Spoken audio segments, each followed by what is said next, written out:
Buku ini bercerita tentang kebangkitan selepas melalui fasa kegagalan. Bagaimana seorang anak muda yang penuh dengan sikap memberontak ingin meninggalkan dunia pendidikan hanya kerana mahukan kebebasan dalam segala hal. Baginya, belajar melalui arus pendidikan formal itu hanya membantutkan keinginannya yang lain. Di dalam pelukis jalanan, pembaca dibawa mengenali permulaan kisah kehidupan Temeh Abdullah sebagai pelajar A-Level. Temeh seorang pelajar cemerlang setelah keputusan SPM diumumkan. Temeh ditawarkan program persediaan untuk keluar negara dengan tajaan sepenuhnya. Temeh dikendaki menduduki A-Level dan memperolehi keputusan 12 poin bagi melayakkan dia terbang ke luar negara untuk menyambung pelajaran ke peringkat ijazah. Ketika program A-Level, Temeh seakan-akan hilang fokus terhadap pelajaran. Namun, 2 bulan sebelum peperiksaan, Temeh tersedar tentang harapan keluarga yang diletakkan kepadanya.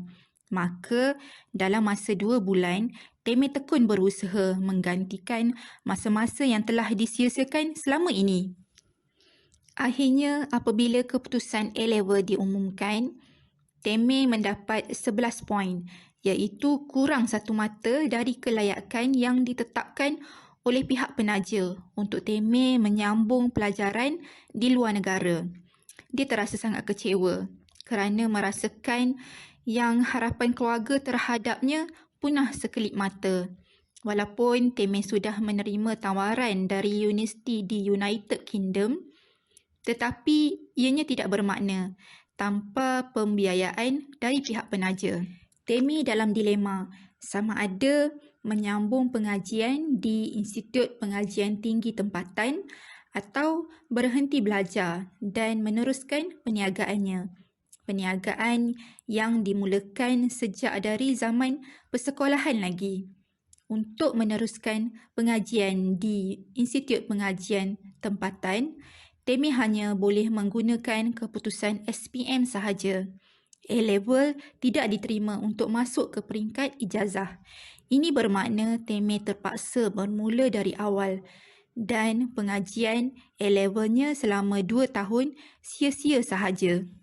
Selepas puas berfikir dan sokongan dari keluarga, Temeh nekat terbang ke UK, mendaftar di universiti dan memulakan pengajian. Walaupun tanpa penaja, ketika itu duit yang ada hanya cukup-cukup untuk membeli tiket kapal terbang, bayar yuran pendaftaran dan memulakan kehidupan di UK. Temeh terbang ke UK seorang diri, bertemankan doa dan harapan dari keluarga. Di UK, Temeh bertemu semula dengan rakan baiknya. Di universiti, hanya Temeh dan Ahmad pelajar Melayu mendaftar untuk jurusan arkitektur. Maka bermulalah kehidupan Temeh sebagai pelajar tajaan sendiri. Temeh berhadapan dengan pelbagai dugaan dan cabaran ketika di sana.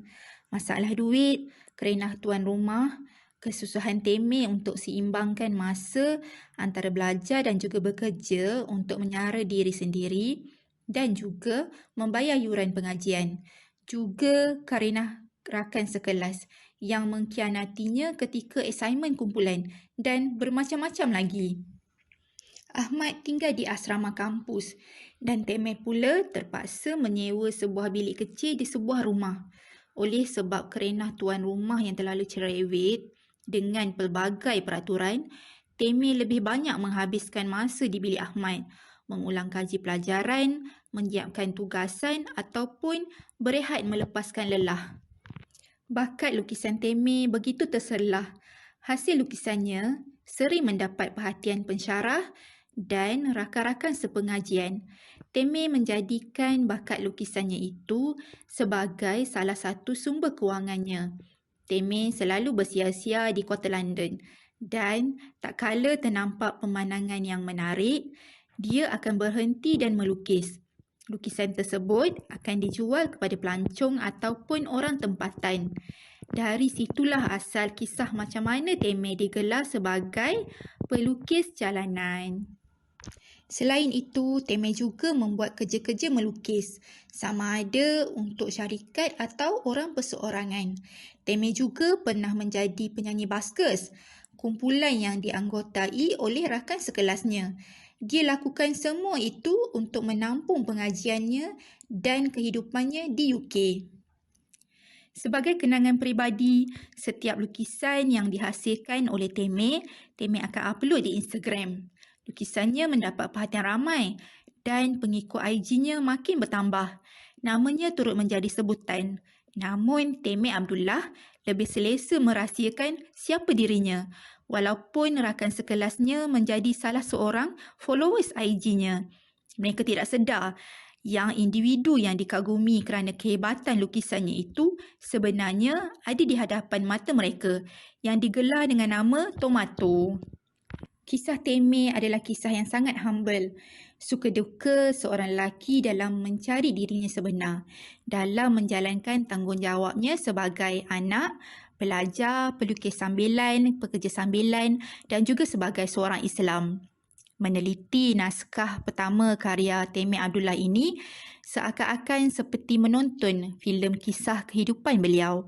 Terasa seperti masa tidak bergerak walaupun sesaat, larut di dalam penceritaannya. Apa yang boleh saya katakan, tak rugi membaca karya pertama tulisan Teme Abdullah ini, Pelukis Jalanan. Banyak sangat kata-kata semangat dan tidak putus asa disematkan dalam buku ini.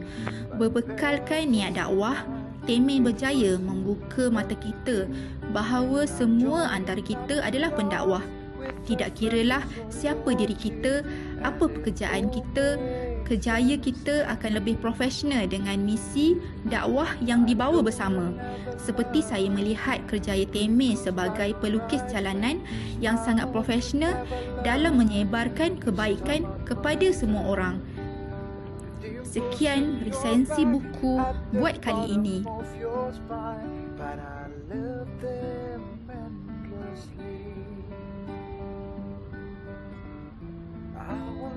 These little things out of my mouth, but if I do